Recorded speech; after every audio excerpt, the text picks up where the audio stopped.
not going to take the time to introduce him because I think everybody knows him.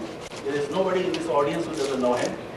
Suffice it to say that he is one of those persons who has really created an impact in the position that he holds.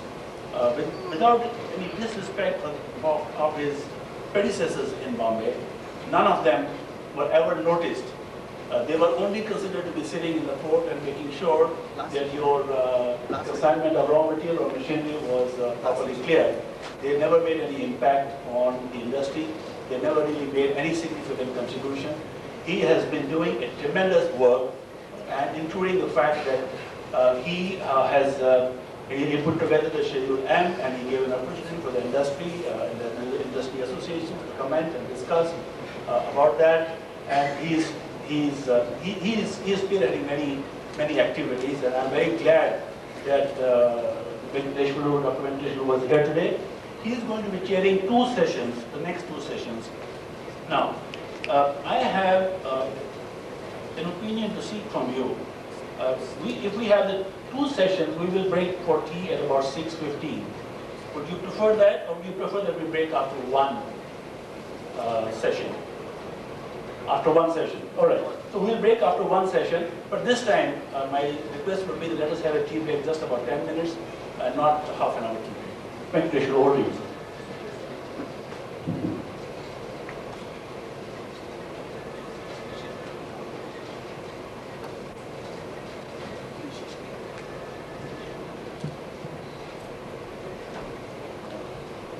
Sheesh Gulati to come and occupy the dais with us. Mr. Sheesh Gulati, please. And it's my privilege to introduce Mr. Gulati. He is an engineering man basically from the Pune College. Then he was in UK on his job, and he come back and he has joined this major test corporation. Before getting into his great biodata, what is important today is in the current GMP, whatever we talk, we have to assure people. You can only assure people provided you can monitor. And monitoring clean rooms is the biggest issue in today's pharmaceutical industry. Because everybody today wants you to tell what is the state of a room in the dynamic state and when you come back to the static state. So the importance of monitoring a clean room need not be re-emphasized for this audience. So I will straight ask Mr. Gulati to present his paper. And I myself have a lot of queries to ask him when this topic is over, because we in the regulatory affairs, we always find some data being given to us. Because as on today, the majority of the clean room monitoring is done by outside agencies, and the outside agency was never available for us during the course of investigations or for inspection. So I would like to request Mr. Gulati to do his presentation, and I'll be very happy if you can answer my few of my queries at the end of this.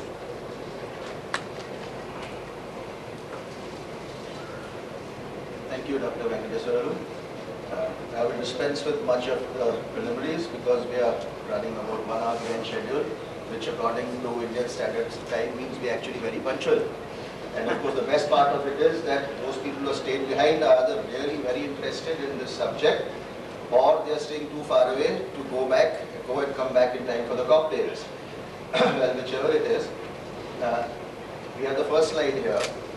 A background to this talk, in fact, has been provided by some of the discussions which took place during the last lecture. And I'm glad that after my many years in this industry, I've been in this industry now for about 34 years. And people are now genuinely interested in having a clean environment. Most manufacturing environments in the pharma industry contain between 100 to 100,000 airborne particles per cubic foot of air. These can be in the form of dust, or skin cells, or hair, or fibers from clothes. Now, if you look there at that slide, you will find that the human being can in fact shed about 5 to 10 million cells per And we think that because we are wearing some clean garments over there, I mean, that's the end of the story. Obviously, it's not.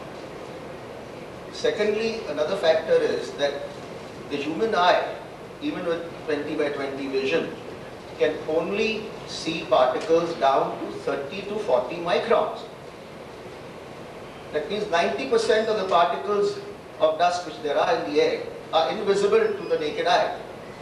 And it is these particles which are lower than 30 microns which damage your product or your process. Next slide, please. How do we measure the dust? This dust, we first of all want to find out the number of particles of dust in the clean room, and we also want to know the size. This is achieved by an instrument known as an airborne particle counter. It is also known as a dust monitor or a clean room monitor. This slide shows the most popular type, which is a portable type or a standalone type or an independent type of particle counter. Next slide, please. Now, how does the particle counter work? May I have a laser pointer?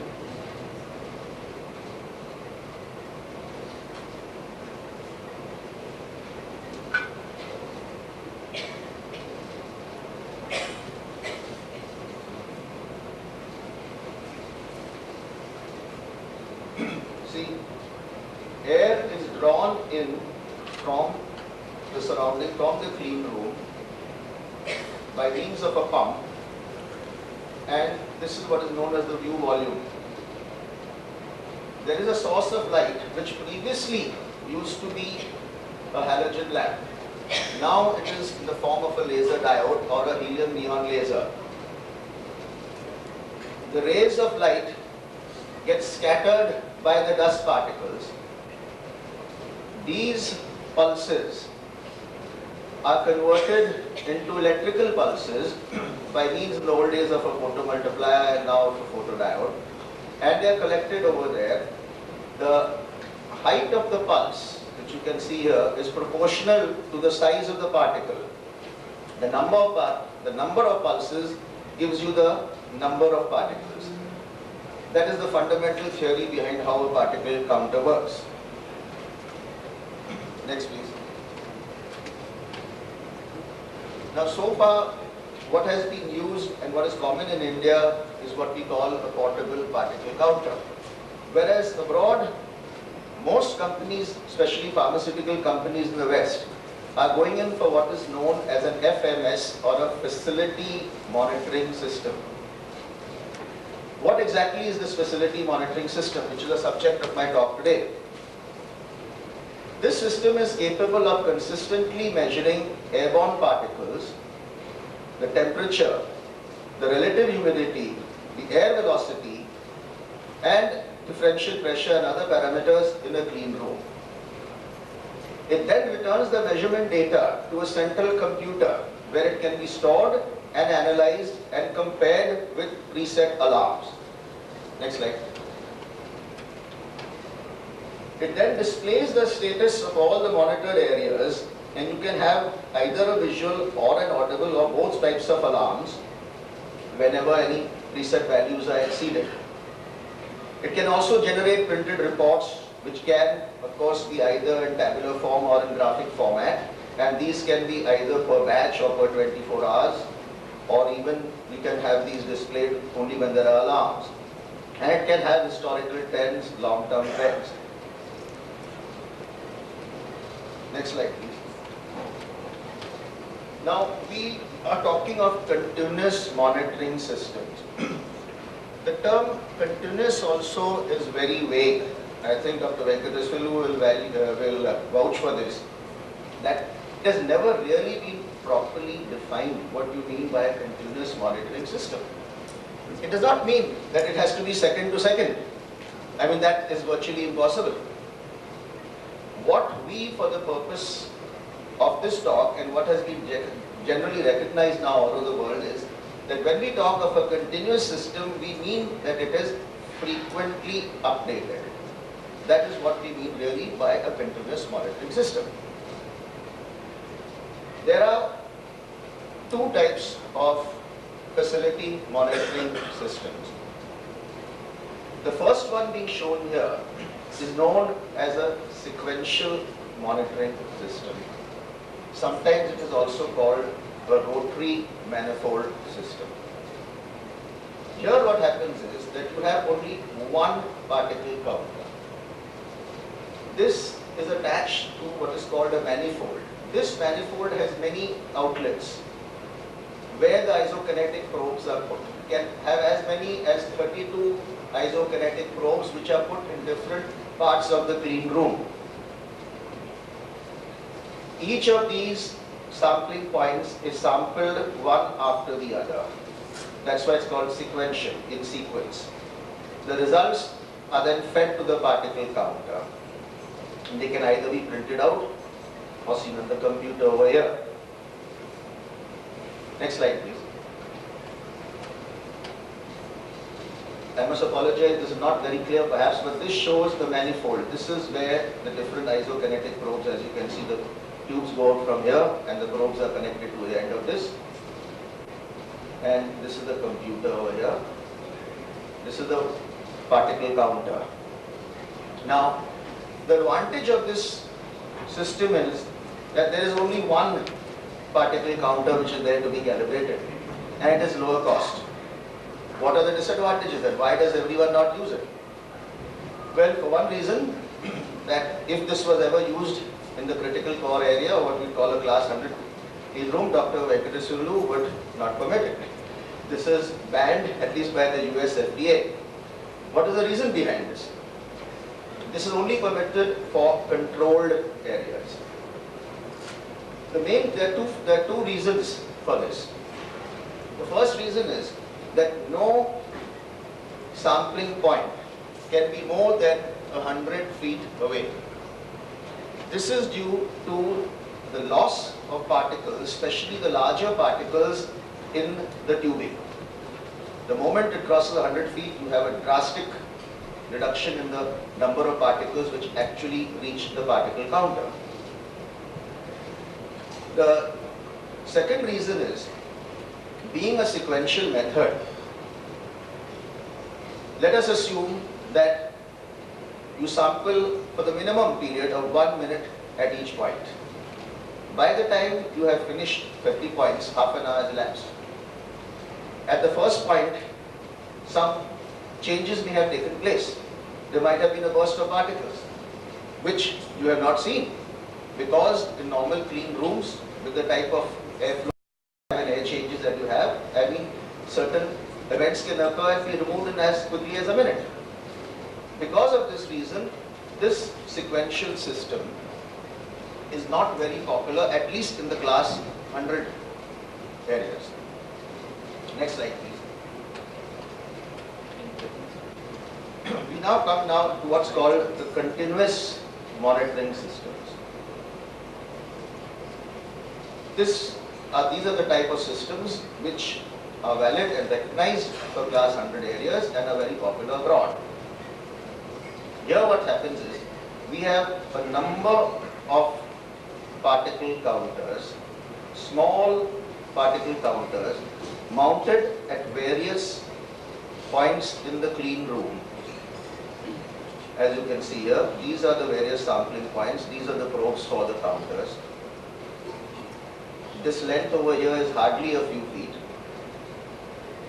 The data from these counters is fed directly to a computer via RS-445 or RS-232 cables. Next slide, please. This shows another view. This type of system is also known as the remote sensor system, because these particle counters or sensors, if you want to call it that, they are remote, they are far away, they can be as far as 1,500 meters away. Means the production manager can be sitting in his cabin 1 kilometer away from the clean room, and he will be able to monitor and control the clean room from his cabin 1 kilometer away. The restriction is only that of the signal which is going over the RS485 cables, not the length of the tubing in this case. You can see the various types of remote sensors which you have over here. Some of the inputs, you see the inputs which come from the sensors, or rather the output of the sensor themselves are digital. But one also needs to measure the air temperature, the air velocity, the relative humidity, these and the differential pressure. These factors, these have an analog output, so they are fed into a multiplexer, which then is fed into the computer. We have a centralized vacuum pump, which draws the air through into the various sensors. Next slide, please. To give you an idea how small and miniaturized these remote sensors or remote particle counters are, here you can see this pencil over here, and you can see this remote sensor. That's about the size. So they are extremely small. They have two size channels, which is what is required by the FDA, just 0.5 microns and 5 microns. Next slide, please. Now this is another example of a remote sensor. In fact, this is the one which has been specially built for the pharmaceutical industry. It's completely waterproof, so to say. You can say it is an ANIMA stainless steel enclosure. It can be washed down, it can be kept in the sterile area. It also has a display wherein you can see the particle count in the clean room itself as well as in the production manager's cabin. This is the most popular type of particle counter, and this type of system being used abroad. In fact, abroad almost every company abroad is using these type of facility monitoring systems, whether it's Johnson & Johnson or Wyatt Wedderly or all these people there are using it. Unfortunately, in India, due to the relatively high cost, very few people we have, Hux Marion Roussel, Grand Pharma and a couple of others using these systems. But we hope that more and more people will get enlightened about the advantages of facility monitoring systems and will now start using these rather than the standalone particle counters. Next slide, please.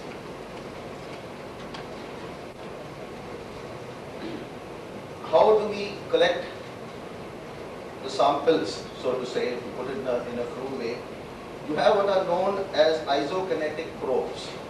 These are various types of isokinetic probes. An isokinetic probe basically matches the air velocity of the particle counter with that of the air velocity from the laminar flow of the HEPA filters. So here is one type which is on a tripod stand. There are some which can even come through the ceiling. There are some which can be directly mounted onto equipment. So there are various types of isokinetic probes. Next slide.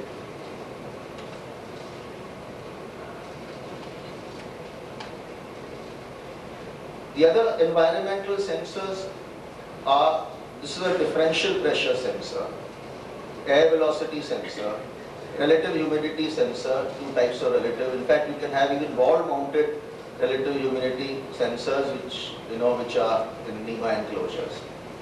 Next, please.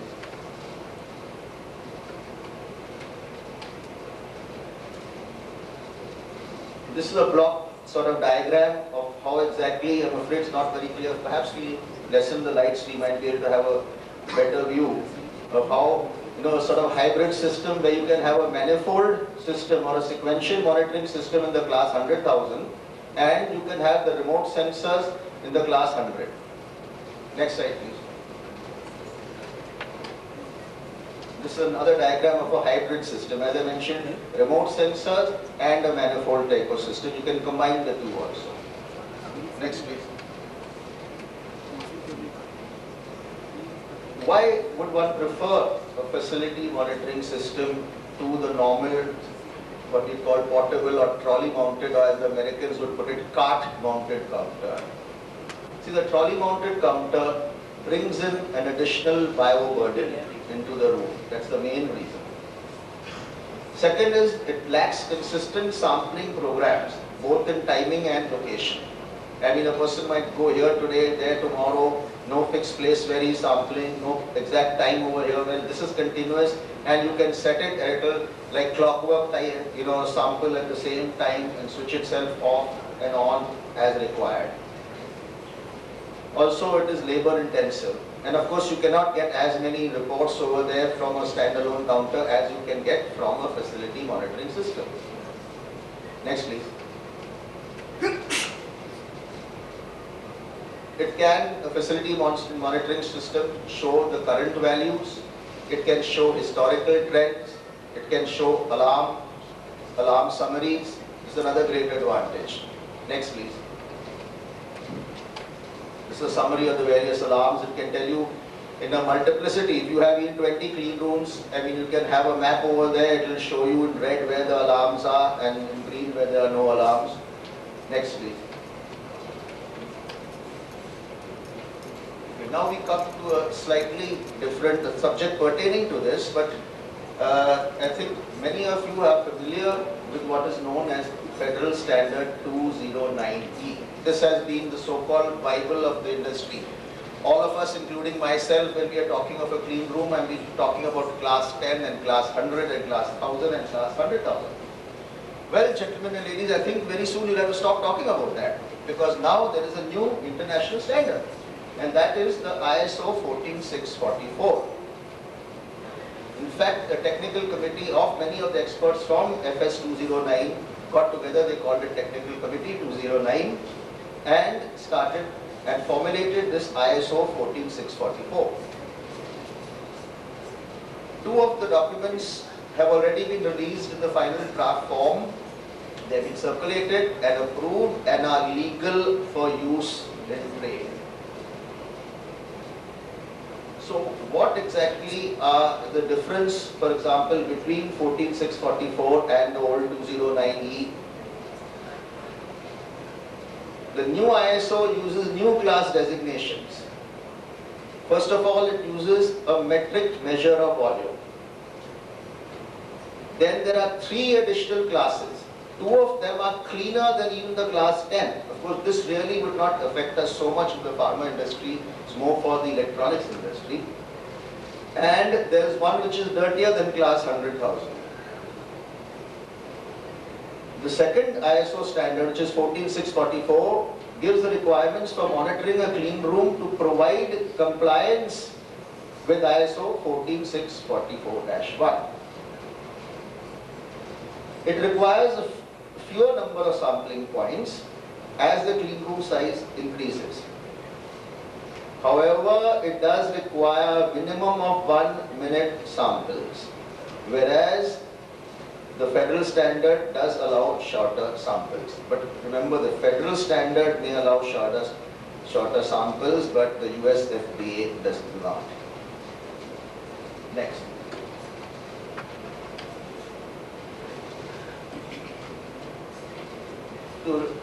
This is a comparison between the federal standard 209E and the new ISO 14644. As you can see, what you were used to was class 100. That will now be class 5. Your class 100,000 will be class 8. So in future we'll be talking about classes 5, 6, 7, 8. These are the classes which interest us the most. Next slide, please.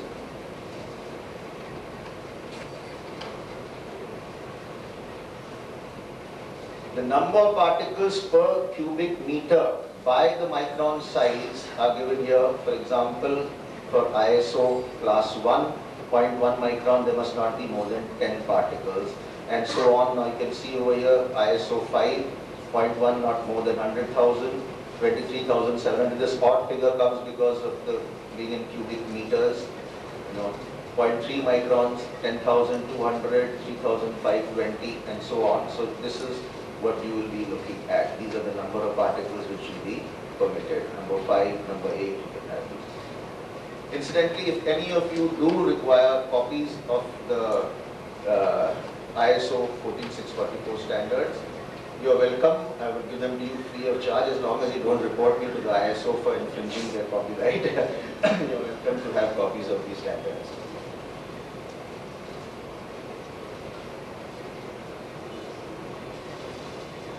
Now the type and frequency is also mentioned in these international standards. But here again, this is just their particular class. Next slide, please.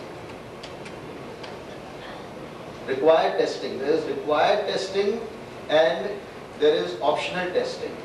Now, this is the schedule of tests to demonstrate continuing compliance. You can see here the particle count test. Now, this again, as I said, may be just to meet the ISO 14644, but the FDA might and will, I would say, improve upon this. But this is what the ISO 14644 says. That I mean, the class which is less than or equal to ISO 5, you must have a maximum interval of 6 months and so on. Next, please. Optional testing. These are where the containment, leakage, recovery and other values, how long an interval you can have between the various tests. Next, please. Now we come to classifying a clean room. Now, this is perhaps the this is probably what most of us are interested in. As Dr. Venkateswaru said, we just give it to usually a clean room contractor and said, okay, classify the clean room for me. Well, now you can do this yourself. And how exactly is done is the 3 basic steps to classify a clean room. First, you determine the required particle count samples, including the number of sample locations, right? This, in fact, there is a methodology given for calculating the number of samples, both for Federal Standard 2090 and for 14644. As I said, this may sound a little bit complicated. It says collect the sample data, of course you will be doing that. Could we have this a little adjusted focus better, please? Yeah, thank you. Yeah. We collect the sample data using the particle counter. Then there is software provided to read the sample data from the instrument and calculate the clean room classification. Although the federal standard and all these can seem complicated, see, once you have determined the required number of samples for your clean room and you have mapped the location, then it becomes very simple. You can keep repeating the same locations over there. And nowadays, most modern particle counters and of course the facility monitoring systems have built-in software.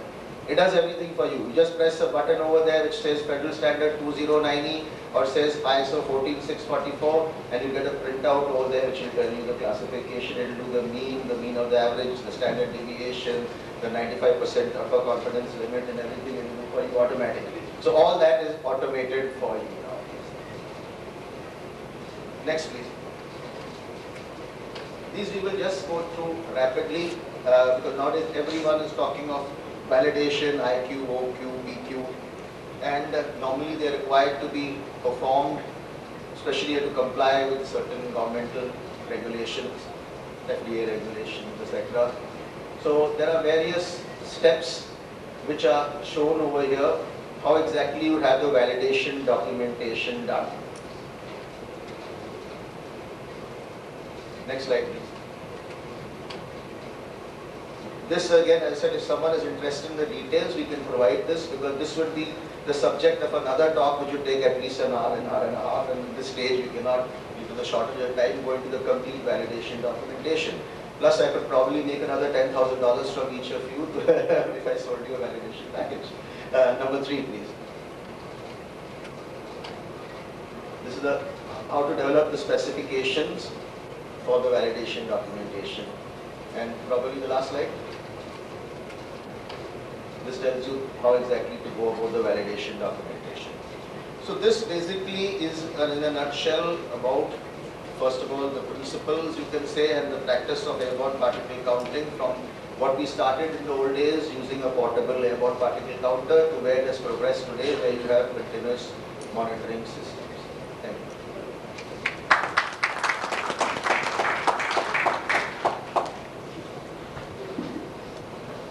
Yeah, but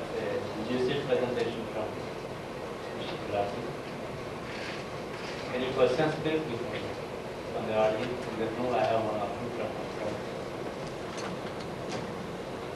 I just want to understand, because you must be in the business of doing the contract for the people. What sort of an operational qualification is applicable when you are doing a contract?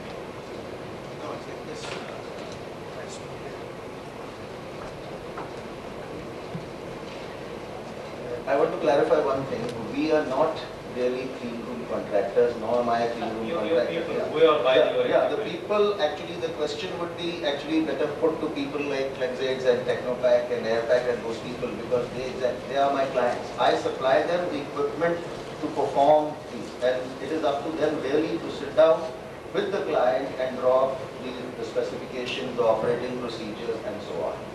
It's up to And them. as a matter of fact, time and again we find whoever submits me the data for validation of your clean room condition, just simply gives me a sheet of paper where you have 4 columns and you finally say, yes, it's class 100 or it's class 100. Dr. Venkateswara, you are very right. In fact, I wish there was, and in fact, I would be very happy to sit down both with the regulatory authorities and with the clean room contractors and with the pharmaceutical companies to give what little experience I have in this field.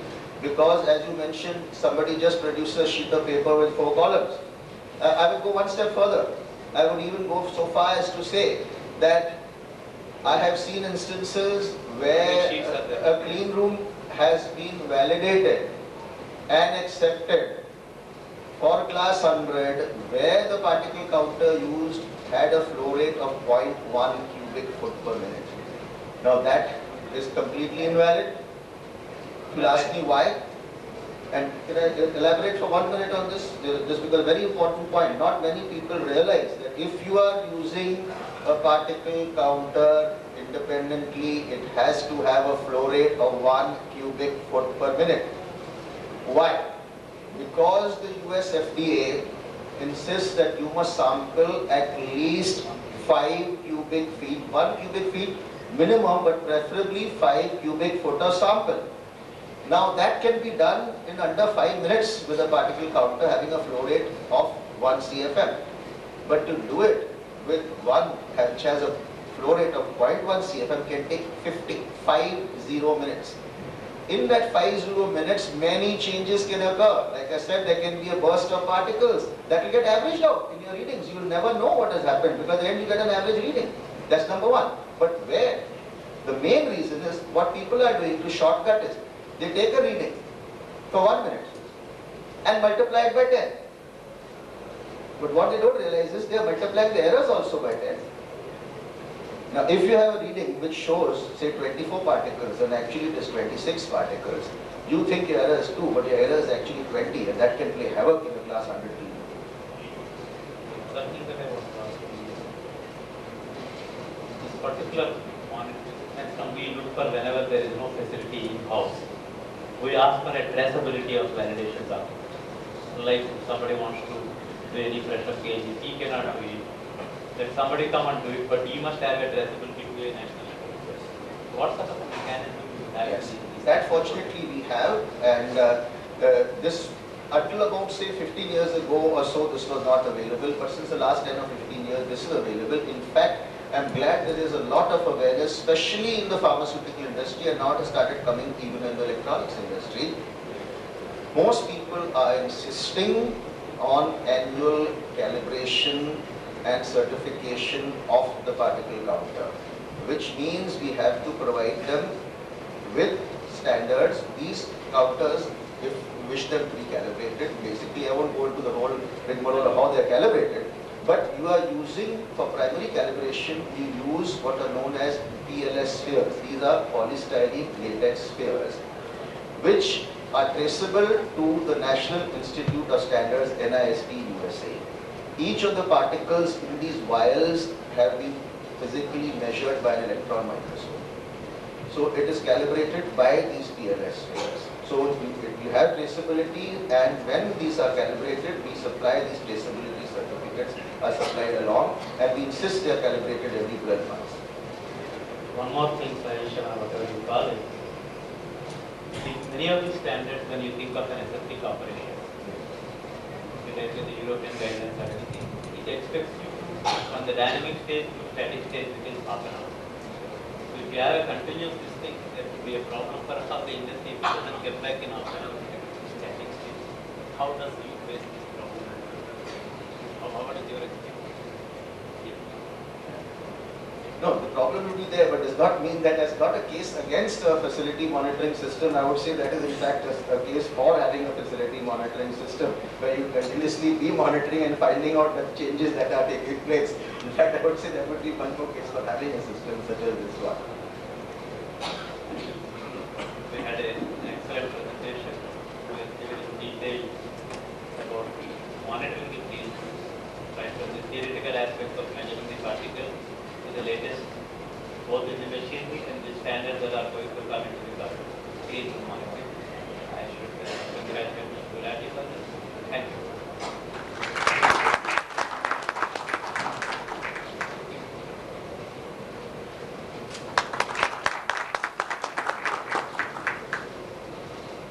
I'm afraid we will have to, I just skip the tea or be really honest to ourselves and come back exactly in 10 minutes. Can we do that? But at 7:15 we must get out of this place and we have two presentations still. Or shall we skip the tea? Skip the tea? Yes. Good. Thank you.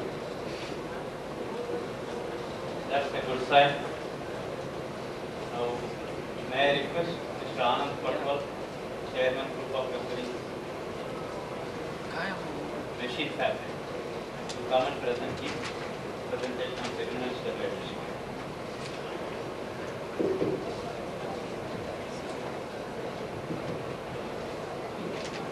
Dr. Banerjee, welcome. I'm glad to see Dr. Banerjee here. Dr. Banerjee is going to be here for the evening. Very welcome.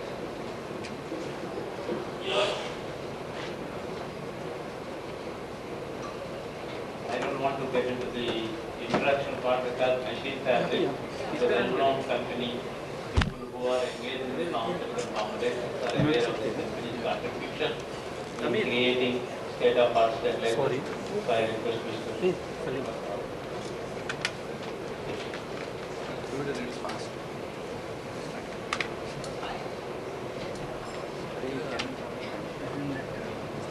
नहीं यहाँ दिखेगा ना वहीं directly on Dr. Venkateshwarlu, Mr. Devendra Pan,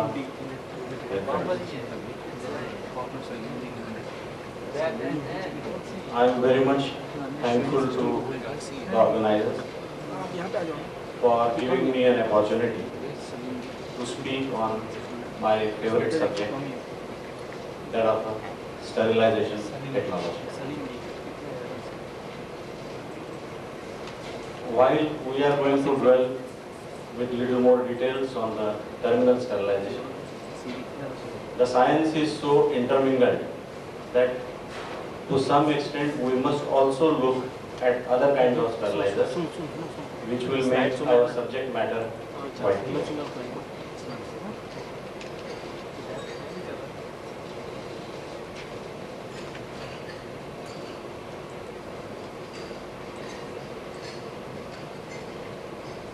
As we are very well aware of, sterilization is one of the most important and vital functions in any pharmaceutical company, especially who are manufacturing injectables. The sterilization equipments can be broadly classified as production duty sterilizers, terminal sterilizers, and of course in terminal sterilizers there are a variety of options available depending on what are the applications. Let us have a brief look at production duty sterilizers and how they are useful to us. The main two processes used in production duty sterilizers are moist steam sterilization and dry heat sterilization. In moist steam sterilization, essentially two processes are used. One is a old conventional standard process, which is nothing but heat up, hold and exhaust. And the second one, the high pressure, high vacuum, as it is called, because it has the application of vacuum in the main process and which has many advantages. So we'll look briefly at these two processes to start with. In standard steam sterilization process, one of the most important functions, that of air removal from the chamber, is done by downward displacement of gravity. The steam is released in the chamber from the top. The air is compressed slowly towards the bottom. Ultimately, the air goes out from the steam traps and the condensate line. This system is good as far as your steam traps are good. If there is anything wrong with the condensate line, probably the air removal will not be as efficient. And if the air removal is not efficient, you will have cold spots, you will have temperature uniformity problems and variety of other problems. However, this method with known engineering techniques is still doing a wonderful job, and many applications like solutions in glass containers or ampoules, glass vials, glass bottles, empty glassware utensils, and even a lot of laboratory and hospital duties. These processes are essentially used for these applications. As we briefly talked about high pressure, high vacuum sterilization, the application of vacuum has two important uses here. The first part of the process is devoted to steam vacuum pulsing. The steam vacuum pulsing, in effect, on one side makes sure that there is no air present in the chamber. And when your load is porous, when your load is likely to have entrapped air, then it does a secondary job of removing this entrapped air from the porous load, just like a sterile garment or a particular powder. After steam vacuum pulsing, you go to your usual heat up and sterilization hold. Now this stage is followed by vacuum drying, which is very, very important considering what sort of load you are having. Once again, taking example of sterile clothing or sterile dresses. When they are sterilized and when you want to store them for a certain period of time, it is very, very essential that when they are coming out of a sterilizer in the sterile area for storage, they must be absolutely dry, otherwise they will be prone for recontamination. So this is one area where similarly there are many machine parts, there are many change parts, there are tubings which require vacuum drying, without which your sterilization may be good for a very short time, but ultimately when you use, you may find that you are dealing with some sort of problem on sterility. I remember one very interesting case so far as drying is concerned. One of the big multinational companies wanted to sterilize talcum powder by steam. Now when you sterilize talcum powder by steam, at the end of hold-on period of sterilization, the talcum powder becomes lumpy and you will be unable to process it further for either blending or packing or whatever. So for them, we devised a very special vacuum drying system using very high powered ejectors, using higher degree of vacuums, and we ensured that the moisture retention was not more than 0.2%.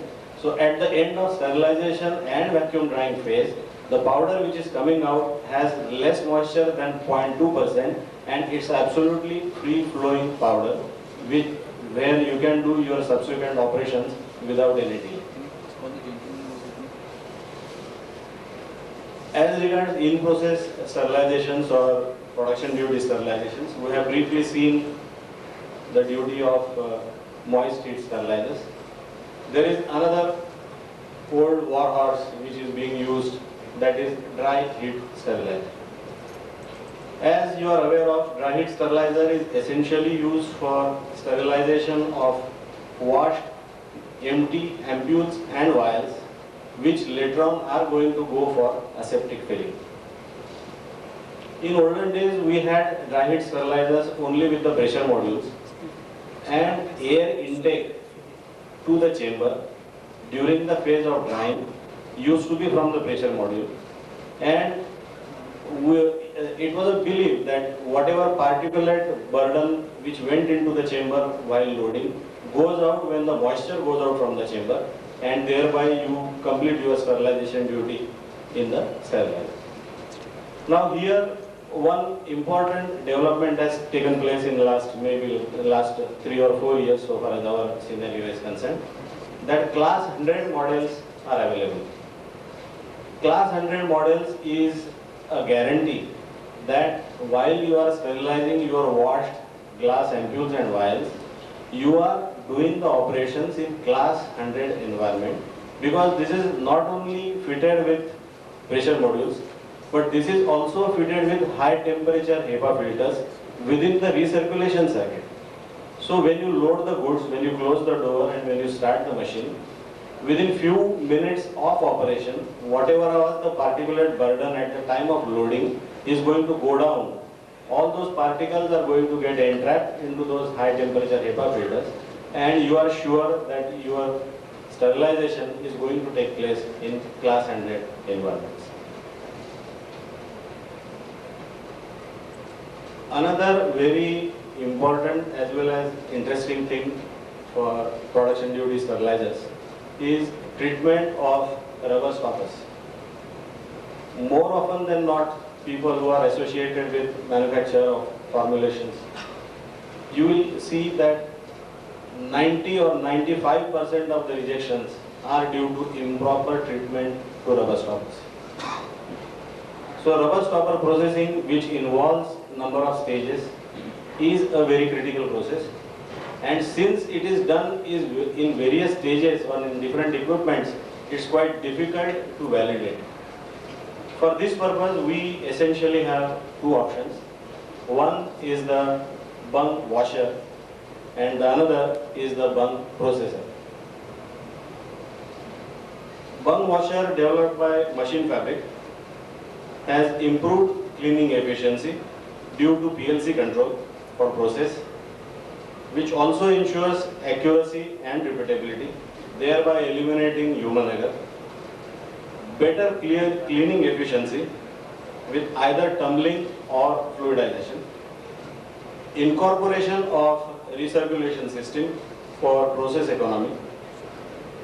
These machines are normally small to medium volume machines, and the capacity is limited to approximately 30,000 stoppers per charge of 20 diameter closes.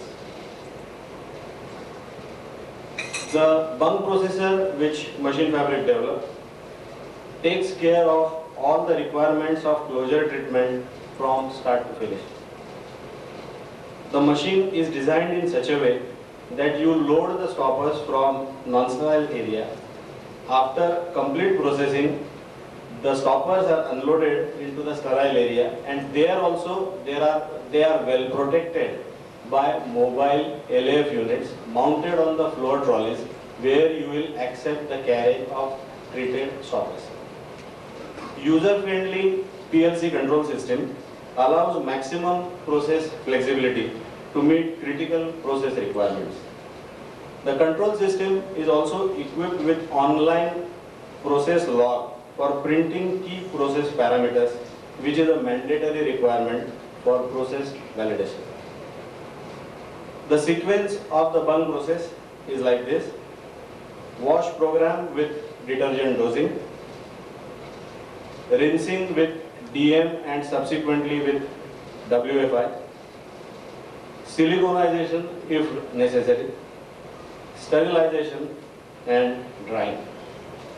Here again, drying of rubber stoppers, especially if you are packing sterile powders into vials, is very important, because the smallest moisture is likely to give great problems to you.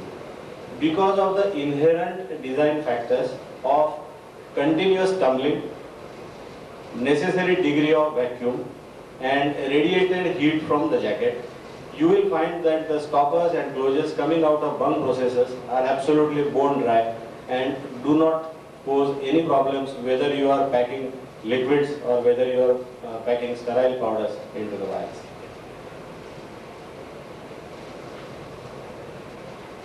To summarize the advantages of the bung processor, all processing is done in single machine untouched by hand.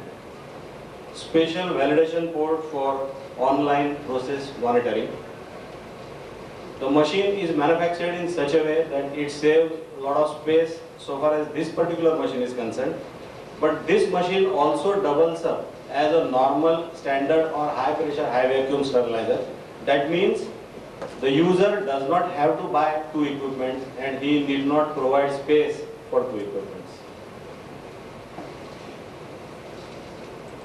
As we are going to talk more on terminal sterilization, at this moment I am skipping that, and we go to another interesting process, which is ethylene oxide sterilization. Ethylene oxide sterilization is essentially a low temperature sterilization process where medium achieves sterilization by chemical action. Ethylene oxide is preferred by manufacturers of medical devices for its penetrative capability, that is, its ability to permeate through the plastic packaging material. Machine Fabric has successfully developed scrubbing systems for effective and safe disposal of residual ethylene oxide to meet pollution norms.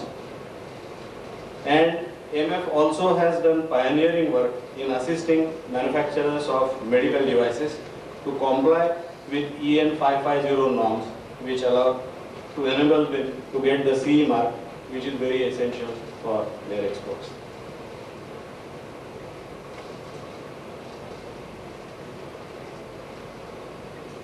We now go to our main topic of, since the time is short, I am skipping few pages.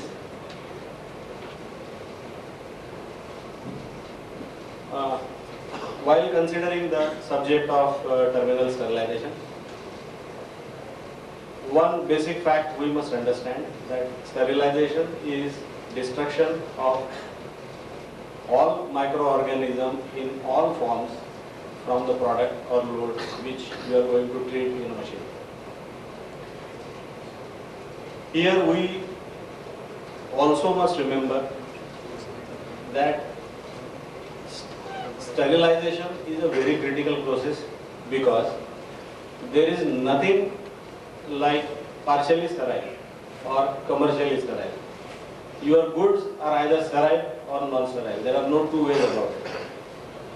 Because of such stringent and strict requirements, the criticality of the process makes you to go for systems which are very, very dependable and which will not give you any error over a period of years of use. When we look at the terminal sterilizers, we can classify them basically into two groups. One is the machines which are used for glass or rigid containers, and the other, the one which is used for flexible containers. As we are aware, olden days glass was trusted packaging material. So glass ampoules, glass vials, glass bottles were the only materials used for packing injections and infusions. However, subsequent developments in plastics, synthetic materials, requirements of automatic machinery, reduction in labor has resulted in variety of combination of packaging materials, and hence the complexities which you have to face so far as sterilization have gone up considerably. Firstly, we consider the case of glass containers. As we know, it is either ampule, vial or bottle, depending on whether you are in small volume parenterals or large volume parenterals. We'll take the case of ampules first. As you know, ampule is a very small container, and ampules are normally manufactured in very large numbers. Now, because it's a delicate glass tubing which you are sealing with heat, and you are going to push it through the sterilization process, there is always some damage to some of the ampules due to maybe inherent defects in the glass, maybe due to improper sealing and variety of other factors, maybe a physical damage. So when you are sterilizing a large quantity of ampules, only the sterilization is not important, but at the end of sterilization, it is also very important to see that the damaged ampules are rejected and they are not allowed to move further. That is where a problem is presented, because you cannot depend on human effort to look at a very small object continuously, maybe 50,000 pieces or lakh of pieces or 2 lakh pieces a day, and still be sure, even if you change people every 1 hour, every 2 hours, you can never be sure that your people have done justice to their job. That is where leak testing devices have come into picture. Leak testing devices are essentially of two kinds.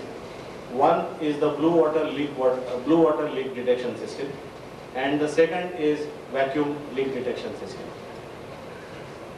Blue water leak detection system is nothing but allowing methylene blue dye to come into the chamber in certain strength, allow it to engulf the load, create some pressure pulsations, so that the dye will penetrate through the damaged part and will turn the color of the liquid inside the ampule slightly blue, so that rejection is sure, dependable and easy.